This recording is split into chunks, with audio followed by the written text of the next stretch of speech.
Hello, everybody. Welcome to the Friday edition of From the Boardroom to the Locker Room as we look forward to another, hopefully, fantastic sporting weekend around the world. But before we get there, let's just have a look at some of the results through the course of the week. It was Champions League action this week and a couple of very interesting results indeed. On Tuesday evening, Spurs got back into Champions League action with a 1-0 win against Villarreal. Real Madrid got their campaign off to a decent start with a 2-1 win over Marseille. An absolute thriller between Juventus and Dortmund, 8 goals shared 4 apiece. So Benfica, a loss at home to Karpas, the very first time that team has been in the Champions League and won a game. 3-2 they won away from home. Eindhoven lost at home to Union from Belgium, 3-1, and Arsenal went away from home and beat Athletic Club by 2-0. The results continued on into Wednesday with the defending champions Paris Saint-Germain getting off to a fantastic start, a 4-0 victory over Atalanta. Liverpool were leading 2-0 after 6 minutes and had to score in referee's optional time to get a 3-2 win against Atletico Madrid. Bayern Munich beat Chelsea by 3-1. Harry Kane getting goals there. Ajax Amsterdam, they lost at home to Inter Milan 2-0. Slavia Prague and Bodo Glimt drew 2-2. Olympiacos and Pafos played out a goalless draw. And then on Thursday evening, Sporting beat Kairat 4-1. Newcastle lost at home to Barcelona. 2 goals, the second one in particular from Marcus Rashford, was absolutely fantastic. Most probably going to be in the top 5 for goal of the year this coming season. Of course, right now playing for Barcelona, he got both those goals and he is showing the kind of form that he showed in his early days for Manchester United. Manchester City, on the other hand, 2-0 victors over Napoli. Erling Haaland getting his 50th goal in the Champions League. Frankfurt beat Galatasaray 5-1. FC Copenhagen and Bayer Leverkusen drew 2-2. And Club Brugge beat Monaco by 4-1. It is very early in the season, of course. A whole series of matches to come. And next week they play again. It's going to be Atalanta against Club Brugge, Kairat against Real Madrid, Atletico Madrid play Eintracht Frankfurt, Bodo Glimt play Spurs, Chelsea play Benfica, Galatasaray play Liverpool, Inter Milan play Slavia Prague, Marseille play Ajax, and Pafos play Bayern Munich on Tuesday.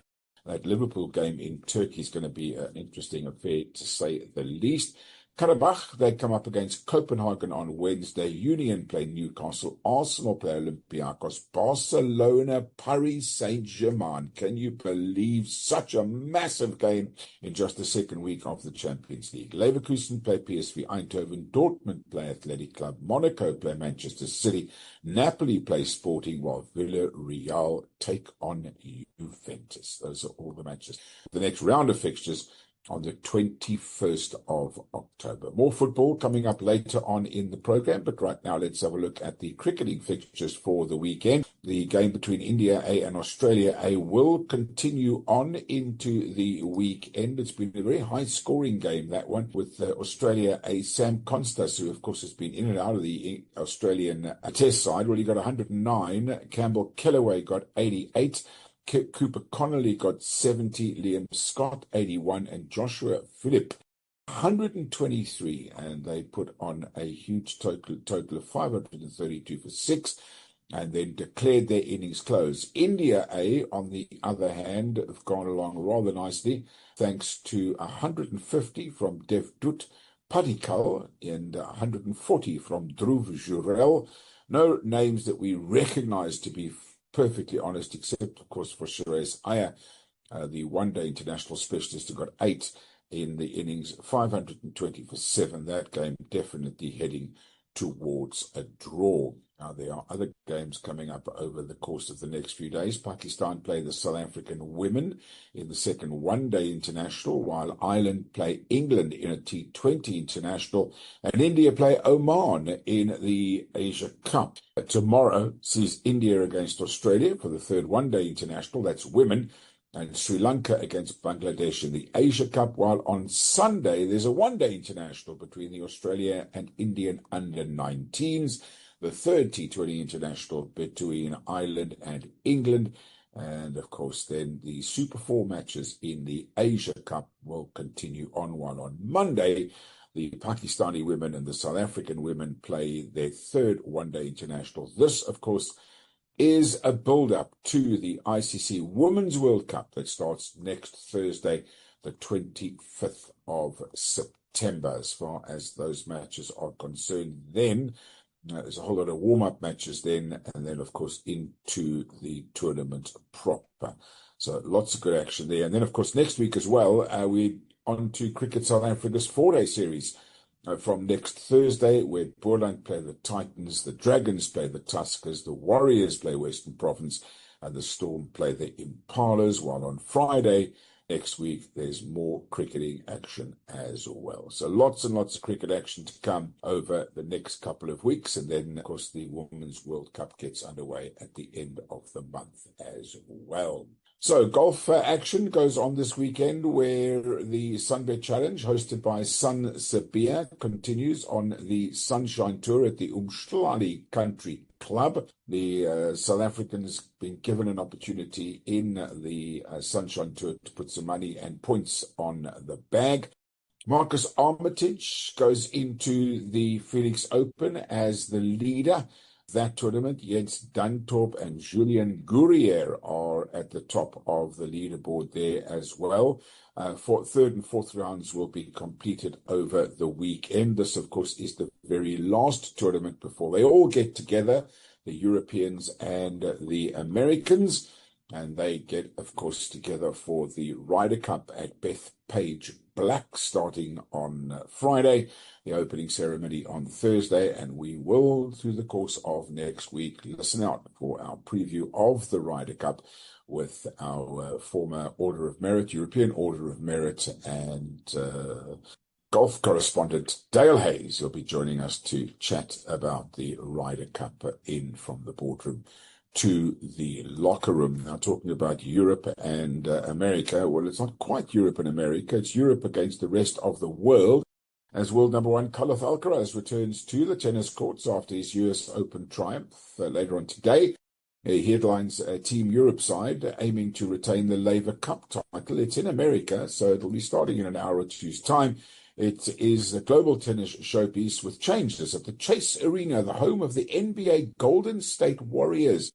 France's Yannick Noah takes over from Bjorn Borg as captain of Team Europe, while the American Andre Agassi is the new captain of the world team, succeeding John McEnroe. Europe are defending the title. They won last year in Berlin. They've won 5 of the first 7 editions, although Team World triumphed the last time the competition, co-created by Swiss great Roger Federer, was held in North America in Vancouver in 2023. Europe will not have world number 2 Yannick Sinner or fourth-ranked superstar Novak Djokovic.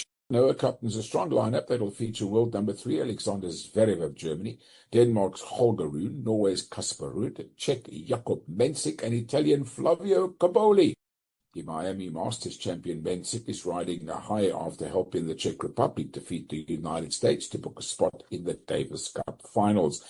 Alcaraz arrived in San Francisco earlier this week, showing off his newly colored platinum hair, with which he celebrated his 7th of September victory over Sinner in the US Open final. Team World were hit by withdrawals, American Ben Shelton, Tommy Paul, and Francis Tiafoe, but they have 2 top 10 players in American Taylor Fritz and Aussie Alex de Minaur, and rising talent Alex Michelson and Joe Fonseca, along with Francisco Cerundola and American Riley Opelka. At number 19, Brazil's Fonseca will be the youngest player ever to compete in the Laver Cup. But it'll be down to business later on tonight as he opens the night session against Cobolli. Competition kicks off with Ruud taking on Opelka. Ruud is 4-0 against a big serving American. So Friday's matches are worth a point apiece. Tomorrow's schedule features 3 singles and a doubles match, all worth 2 points apiece. And then Sunday's schedule opens with doubles, followed by 3 singles, if required, all worth 3 points. The first team to reach 13 points or claim the cup. Now, even though the Americans are out of the Davis Cup, the United States returned to the Billie Jean King Cup semi-finals for the first time since 2021, when Emma Navarro spearheaded a gritty victory over Kazakhstan. The Americans take on Britain, who are back in the Final Four of the women's team competition for a second straight year after beating Japan. Navarro survived a slew of drop shots from Yulia Putintseva and had to save 2 match points before she completed a 7-5, 2-6, 7-6 victory to get the Americans on board and eventually win their quarter-final of the competition. We are back to the Formula One circuit this weekend. Baku, battles, controversy and drama all set to return. Promises to be an absolutely fantastic race at the Azerbaijan Grand Prix, the Baku City Circuit.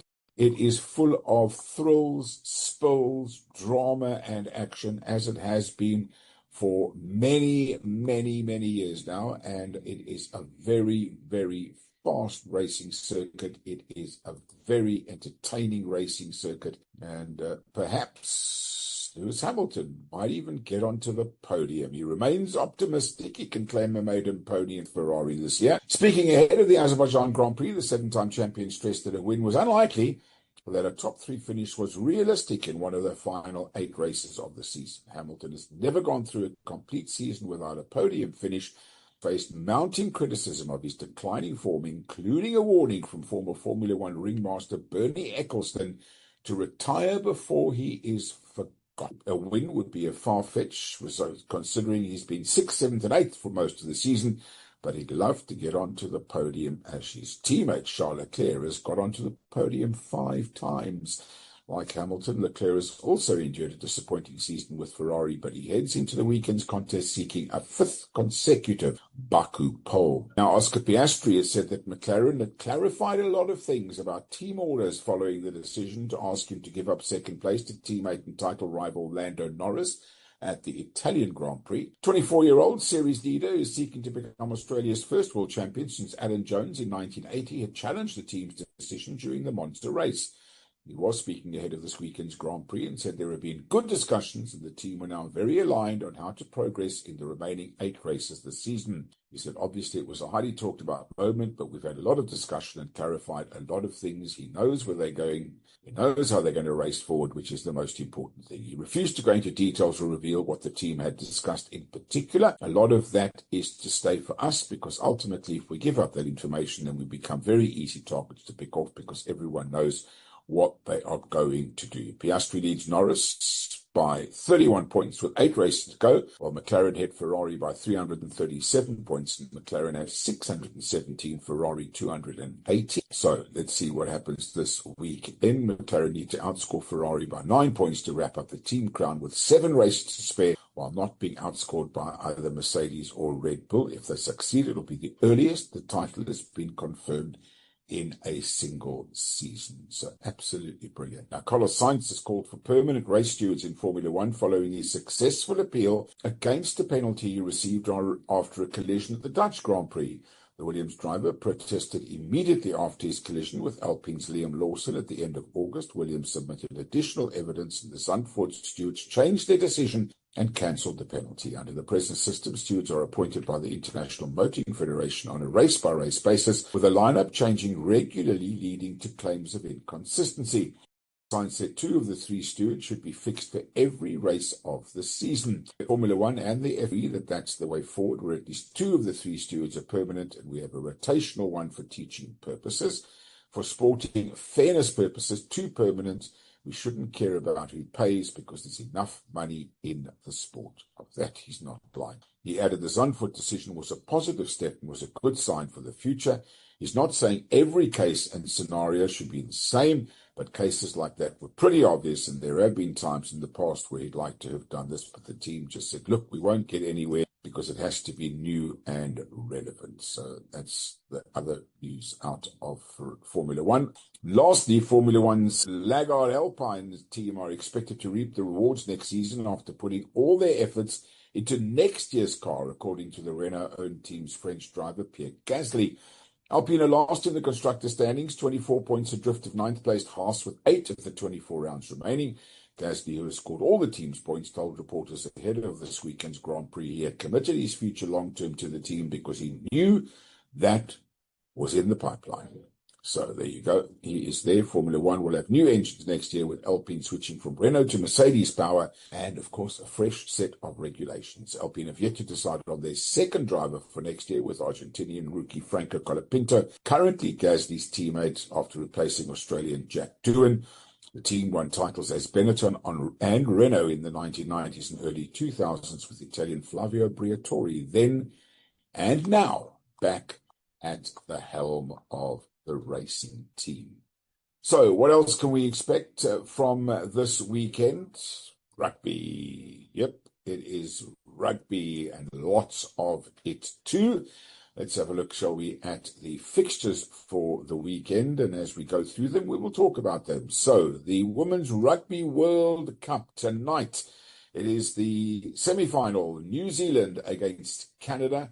Can the Canadians cause an upset? I think they actually can. They've played some outstanding rugby. They gave Australia a bit of a smack, and they were up against a New Zealand team that the Springbok ladies showed are not invincible.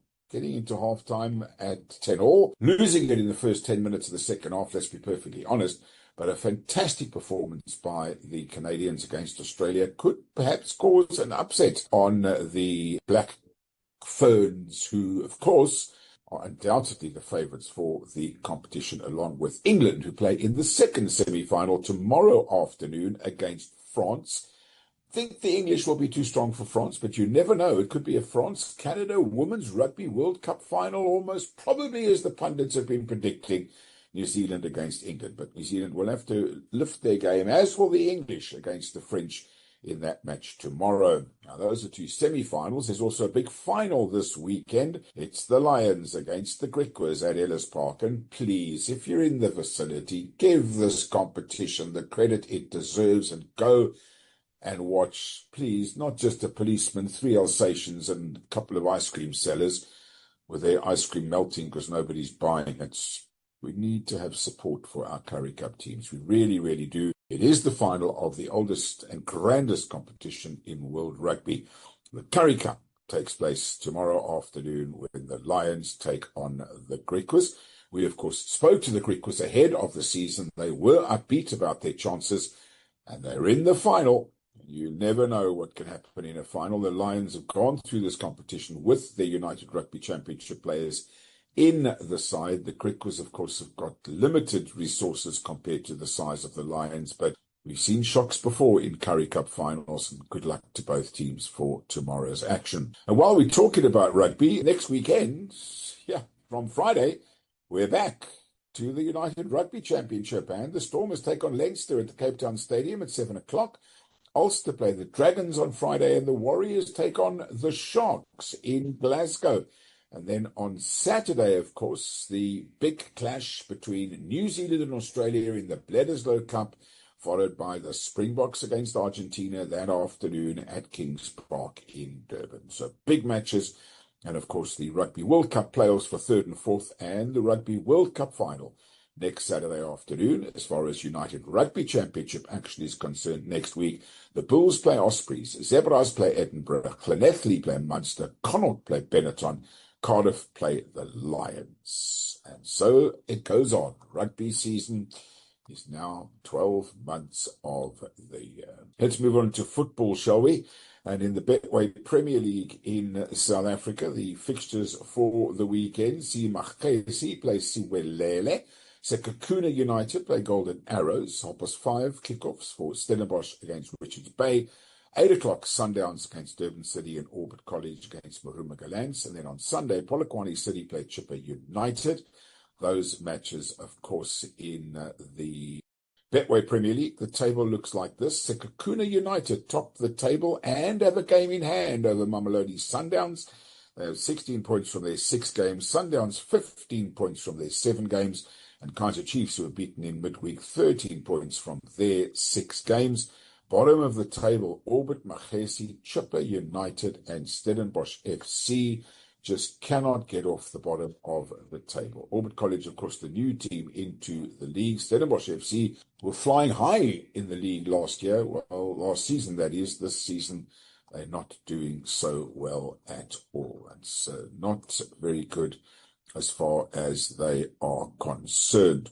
As far as other footballing action is concerned in South Africa, of course, we have had a decision from FIFA. They are investigating the yellow card, that player who should have been suspended for 2 yellow cards, being ineligible to play the game against Lesotho.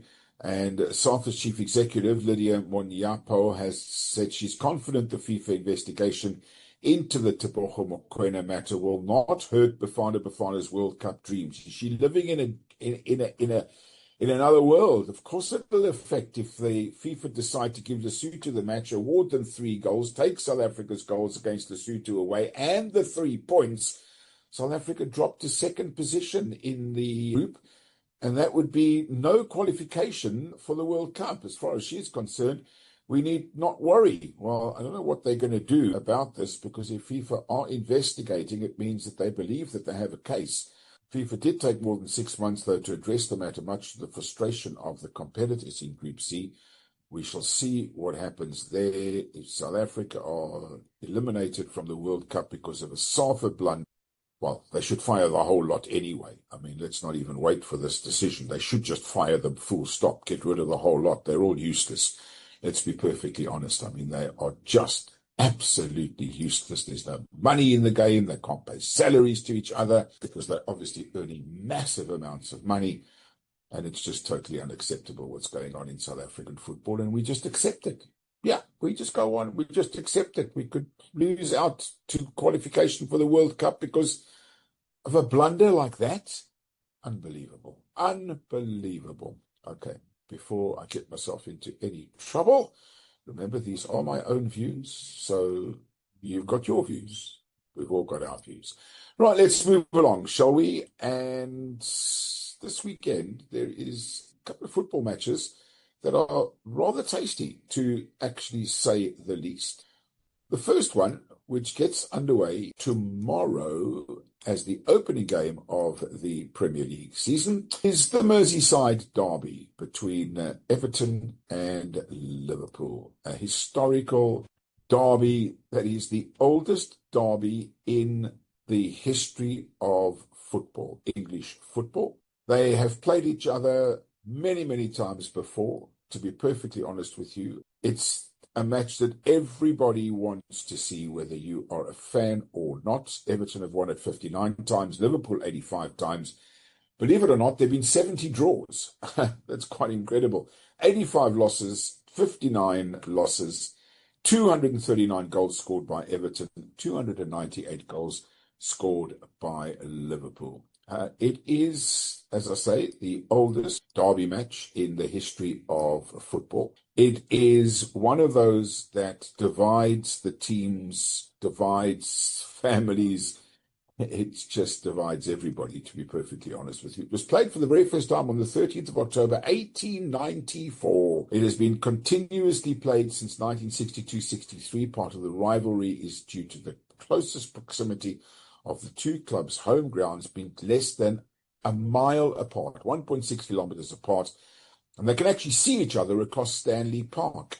Although Everton have now moved to the Hill-Dixon Stadium while Liverpool continue to play at Anfield, so the distance between the two grounds is a little bit more substantial. But it's a big game, it's a massive game. It is the first game of the afternoon at 1:30 tomorrow, followed by 4 o'clock kickoffs: Brighton against Spurs, Burnley against Nottingham Forest, Wolves against Leeds.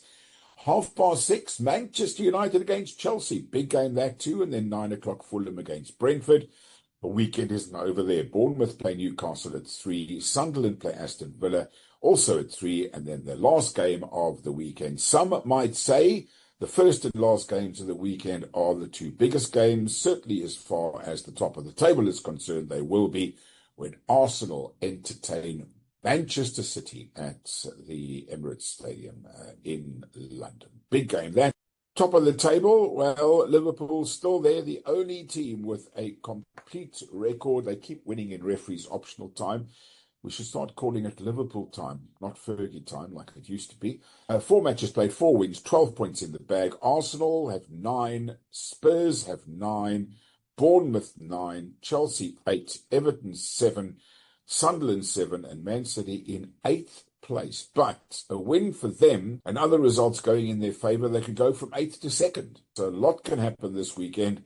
Crystal Palace 9th, Newcastle 10th, bottom of the table, Wolves, Aston Villa and West Ham, with Burnley, Leeds, Nottingham Forest and Manchester United all languishing, along with Brighton and Brentford on just 4 points. This season's Premier League is bound to be an absolute like all the other Premier League seasons. That is your preview of the sporting weekend. Remember, whether you're on the field or watching, be nice to each other.